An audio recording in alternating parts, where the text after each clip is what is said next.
एक तो पक्षाघात बीमारी है जिसे लकवा कहते हैं, और दूसरा पक्षाघात का मतलब है कि जब उनके पक्ष पर कोई बार पड़ता है या उसकी काट की जाती है तो वो छटपटाते हैं, सहन नहीं कर पाते हैं, विचलित हो जाते हैं, आक्रोश पर उतर आते हैं। हाँ, एक बात। दूसरा अर्थ ये भी है कि भी न्याय और न्याय व्यवस्था को भूल करके केवल एक ही पक्ष को पकड़ लेते हैं, दूसरे पक्ष का घात हो जाता है, नुकसान हो जाता है। जबकि कोई भी पंछी एक पर से उड़ता नहीं है। दुनिया के जो ढेर सारे दर्शन और मजहब हैं वो इसलिए विलीन हो जाते हैं क्योंकि वो एकांगी धारा को लेके चलते हैं। लेकिन जिन धर्म का राजहंस दोनों पक्षों से उड़ता है, नए प्रमाण से उड़ता है, द्रव्य व्यवहार से व्यवहार निश्चय से उड़ता है, द्रव्य पर्याय की बात करता है, इसलिए आज भी वह आकाश की ऊंचाइयों में उड़ रहा है। तत्व ज्ञान की जड़ों तक जाना जरूरी है, क्योंकि जब तक हम निश्चय व्यवहार, निमित्त उपादान, सम्य दर्शन, ज्ञान, चरित्र, अनेकांत और आकर्तावाद जैसे सिद्धांतों की जड़ों में नहीं जाएंगे, वस्तु स्वभाव की पकड़ की ओर नहीं मुड़ेंगे, तब तक उपलब्धि क्या होगी? बोलो। सामान्य जनों की तरह जीवन जीते रहेंगे और एक दिन रवाना हो जाएंगे, उससे तो कोई फायदा नहीं है। आत्मानुभूति में तो उतरना पड़ेगा जी। आप उसको कैसे मानो, कब मानो, ना मानो, लेकिन जब तक स्वसंवेदन ना हो तब तक सम्यक दर्शन की शुरुआत भी नहीं होती। क्योंकि पूज्यपाद स्वामी ने 21 नंबर के श्लोक में, ष्टोपदेश में बहुत जबरदस्त उपदेश दिया है। और समय सार की 18 नंबर की गाथा की टीका में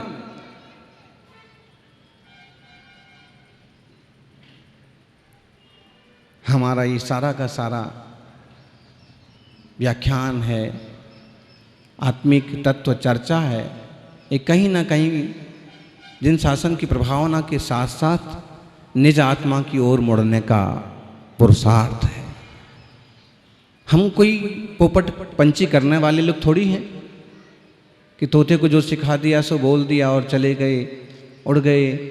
हम तो बोलने वालों के साथ साथ उसमें उतरने वाले भी हैं। ऐसे सुश्रावक जो तत्व को जाने, विद्वत्ता की श्रेणी में आए और जिन धर्म की प्रभावना करें।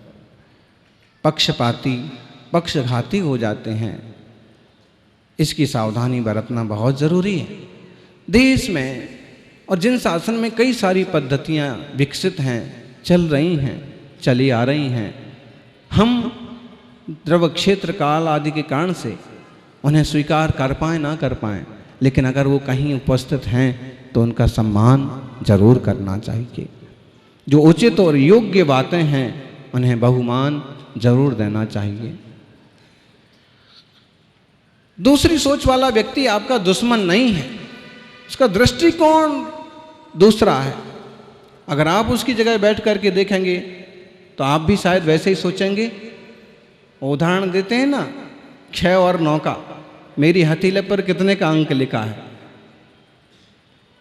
अगर इंग्लिश में 6 का अंक लिख दिया जाए हथेली में, और ऐसे करके 6 का अंक दिया जाए कितने लिखा है तो, और उसको ऐसे कर दिया जाए तो। और एक बात है कि आपको देखेगा वो 6, और जब मैं मोड़ करके देखूंगा तो मुझे देखेगा 9। मतलब है कि वह व्यक्ति जिस स्टैंड पर है उस हिसाब से वो सही है। और अगर हम इस तरह से एक दूसरे के विचार को समझने लग जाएं तो बहुत अच्छा होगा। एक छोटी सी कहानी। शहर में राजा बहुत परेशान हो गए।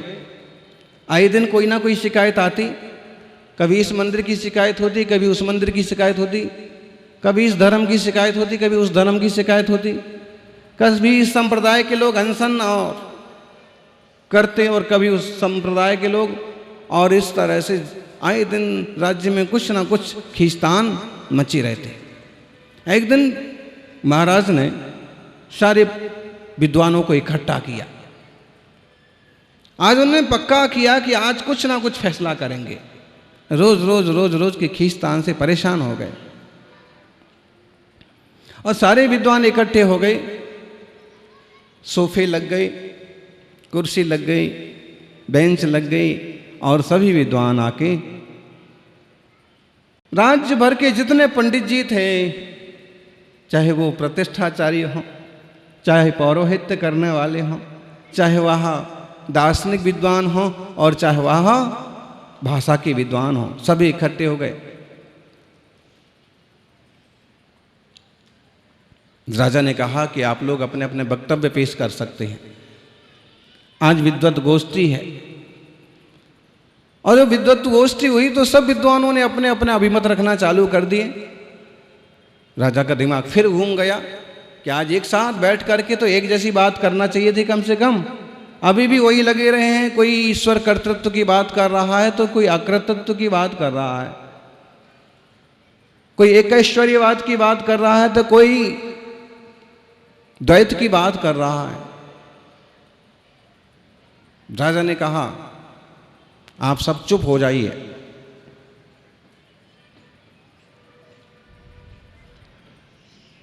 आप सब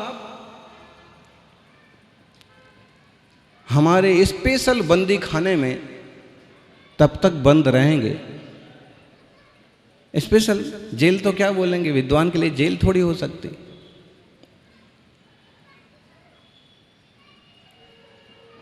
हमारी बंदी खाने में बंद रहेंगे। जिस दिन आप एक हो जाएंगे, सबका मत एक हो जाएगा, सबकी मान्यता एक हो जाएगी, उस दिन आपको छुट्टी दी जाएगी, वरना आप सब जेल में रहेंगे। बताइए पंडित जी वो दिन कौन सा होगा?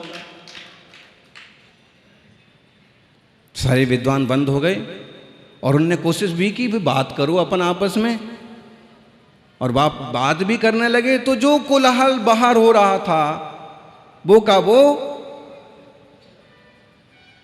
थोड़ी दूर पर राजा का महल था और महल तक भी आवाज जाने लगी कि मामला क्या है। तो संतरी ने आके बताया कि सब जेल में यही बात कर रहे हैं कि एक कैसे हुआ जाए, और एकता का ये कोलाहल हो रहा है, एक नहीं हो पा रहे। क्यों? फिर वहां वो अपनी अपनी बात रखते हैं, सबकी अपनी अपनी दृष्टियां हैं, ज्ञानी सोच है। और जब एक बट का विकास होता है ना तो उसमें अनेक तरह की डालियां फूट जाती हैं और फिर ये निर्णय करना मुश्किल हो जाता है कि असली बट वृक्ष कौन सा है। लेकिन ये सुनिश्चित है कि वो सारा का सारा है एक ही बट वृक्ष। जिन शासन में अगर कहीं कुछ इस तरह के भेद दिखाई पड़ रहे हैं तो सर्वथा अर्थहीन नहीं है, उन्हें भी हमें एक भाव से एक भाषा में समझना होगा। सारे विद्वानों को महीना भर बीत गया, फिर भी कोई निर्णय नहीं हुआ। राजा ने कहा कि कोई बात नहीं, इनकी बातों से अकेली मेरे को ही परेशानी हो रही, बाकी तो पूरे राज्य में शांति है ना।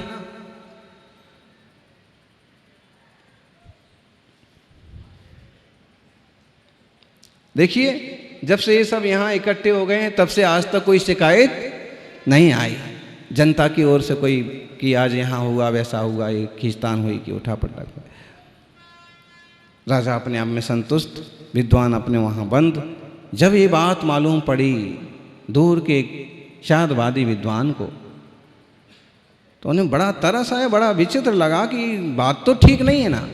जिनकी जो अभिप्राय हैं, जिनकी जो भावनाएं हैं, जिनका जो अभ्यास है, जिनकी जो मान्यता है वो तो रखी जाएगी, वो तो लोगों के सामने आएगी।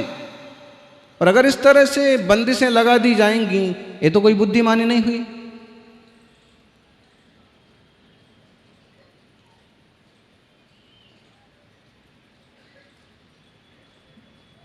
एक तरह की अराजकता हो गई। आप लोगों क्रिया को एक बार गुलाम बना सकते हैं, लोगों की भावनाओं को गुलाम नहीं बना सकते। किसी को दबा करके हम उसे कुछ करने के लिए राजी कर सकते हैं, लेकिन हम उसकी भावनाओं को नहीं बदल सकते। भावना बदले तो जीवन बदले। वो दूसरा विद्वान भी आया, राजा तक उसकी खबर पहुंची कि बहुत बड़े विद्वान आए हैं। मंत्रियों ने कहा कि ढेरों लोग इकट्ठे होते हैं उनकी सभा में, जन जन के कल्याण की बात वो करते हैं। राजा ने कहा कि ऐसे विद्वान आए हैं तो ठीक है, एक बार यहां भी बुला लिया जाए। राजसभा में बुलाया और उन्होंने उन विद्वान से कहा कि आप हमारे देश में पधारे, आपको कैसा लगा? उन्होंने कहा बहुत अच्छा लगा। आपने हमारे बगीचे देखे? हाँ बिल्कुल बगीचे देखे हमने। आपके बगीचे, बाग बगीचे, उद्यान बहुत बढ़िया है। पूरा का पूरा सेंट्रल पार्क काफी लंबा चौड़ा है। लेकिन एक बात पसंद नहीं आई, उस एक बगीचे में अलग अलग तरह के फूल हैं, अलग अलग तरह के पेड़ हैं, बड़ा अटपटा लगता है। राजा ने कहा कि एक बगीचे में अलग अलग फूल होते हैं, अलग अलग तरह के पेड़ होते हैं, तो ही बगीचे की शोभा होती है। विद्वान ने कहा कि भाई ठीक है। अच्छा और क्या देखा आपने? हमारे यहाँ की बाजार देखे? उन्होंने कहा बाजार की तो क्या बात करते, इतने आलीशान बाजार, इतनी बड़ी बड़ी दुकानें, यही देखने के लिए तो हम जयपुर आए थे। और वो छोटी चौपड़, बड़ी चौपड़, और उसके बाद हवा महल, नसिया जी, पुराने जैन मंदिर, बड़ा अद्भुत है। आपके यहाँ का बाजार भी बहुत बढ़िया है, लेकिन एक बात खटकती है, इतने बड़े बाजार में अलग अलग तरह की दुकानें, अलग अलग तरह के लोग, अलग अलग तरह की चीज़ें, अलग अलग, समझ में नहीं आता। सारी दुकानें एक जैसे होना चाहिए, सारे माल एक जैसे होना चाहिए। राजा ने कहा कि आप विद्वान हैं, आपको समझना चाहिए, बाजार में हर तरह की दुकानें होती हैं, हर तरह का माल होता है, हर तरह के खरीदार आते हैं, इसलिए बाजार, यहाँ बाजार तो वही कहलाता है जिसमें भिन्न भिन्न प्रकार के आदान प्रदान हो। विद्वान ने कहा ठीक है। और आपने क्या देखा? ने कहा बहुत कुछ देखा, लेकिन हमें यहाँ विद्वान एक भी नहीं मिला। राजा ने कहा विद्वान तो सारे के सारे यहाँ बंद हैं, हमारी राज्य सुख सुविधाओं को भोग रहे हैं। उन्होंने कहा क्यों? क्योंकि जब यह अलग अलग तरह की बात करते हैं तो एक तरह का विसंवाद पैदा होता है, कलह पैदा होता है, इसलिए मैंने सबको सब एक जगह बंद कर दिया है। हमने कहा है कि जब तक आप सबकी एक मान्यता नहीं हो जाएगी तब तक हम आपको बाहर नहीं निकालेंगे। विद्वान ने कहा कि महाराज, जब आप बगीचे में विविधता चाहते हैं, जब आप बाजार में विविधता चाहते हैं, जब आप समाज के पहनावे में विविधता चाहते हैं, तो अगर विद्वानों के विचार में विविधता ना आए तो फिर जीवन का या दर्शन का आनंद ही क्या होगा। नाना प्रकार के लोग हैं, नाना जीवा, नाना कम्मा, नाना व्यह हाले हवे लद्दी तम्हा भयन विवादम सत्पर समय मां कुज्जे। जितने तरह के लोग हैं उतने तरह से सोचते हैं, लेकिन बस इतना जरूर ध्यान रखना चाहिए कि वो सोच नुकसानदायक और विपरीत ना हो। राजन, आपसे निवेदन है कि इतने तरह से विचार करने वाले विद्वान और आपने एक जगह बंद कर दिए, आप उन सबको बाहर आने दो और उनको अपनी अपनी बातें लोगों के सामने रखने दो, क्योंकि जब तक वाद ना होगा, संवाद ना होगा, चर्चा ना होगी, तब तक सरस्वती का सार भी प्राप्त नहीं होगा। कहते हैं राजा को बात समझ में आ गई। विद्वानों से आग्रह यह है कि हमारा वह वाद, वह संवाद उत स्तर तक होना चाहिए कि वह वाद संवाद ही बना रहे, विवाद न बन जाए।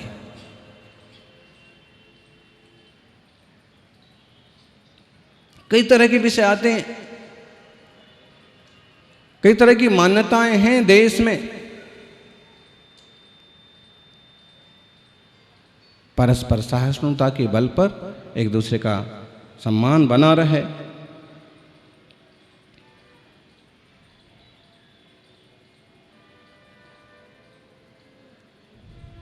कृति को पहले पढ़ना कि कृतिकार को पहले पढ़ना। बोलते ना, first impression is last impression. मतलब जो है कि पहले बार लोग आपकी किताब को नहीं देखते हैं, आपके प्रवचन को नहीं सुनते हैं, पहले तो आपके सिर्फ मूर्त को देखते हैं। आप आए हैं और आपको देखते हैं, आप कैसे चलते हैं, आप कैसे बोलते हैं, उसका प्रभाव पड़ता है। पहले आपका व्यक्तित्व बोलना चाहिए, बाद में आपका कृतित्व तो बोलेगा ही। जिनका व्यक्तित्व बोलता है उनका कृतित्व भी बोलता है, और जिनका व्यक्तित्व नहीं बोलता है उनका कृतित्व कभी बोलता नहीं है। इसलिए हमारा व्यक्तित्व कृतित्व छपे ना छपे, हम लोगों के हृदय पर छपे इस तरह की, क्योंकि ये भी शाश्वत नहीं है कि हम अमर हो जाएंगे, लेकिन इतना सुनिश्चित है कि हमारी निर्मल वृत्तियों का परिणाम निर्मल होगा और हम संबर नजरा के अधिकारी बनेंगे। एक बहुत महत्वपूर्ण बात सतीश पूनिया ने कही, आप लोगों ने पहले भी सुनी होगी कि अब्दुल कलाम से जब पूछा गया कि कौन से मुहूर्त में आपको राष्ट्रपति पद की अच्छे से मुहूर्त में, शुभ मुहूर्त में शपथ दिलाई जाए, तो उन्होंने कहा कि भारत में जन्मना ही सबसे बड़ा शुभ मुहूर्त है। और हम इस बात को इस ढंग से कहें कि जिन धर्म में जन्मना ही सबसे बड़ा शुभ मुहूर्त है।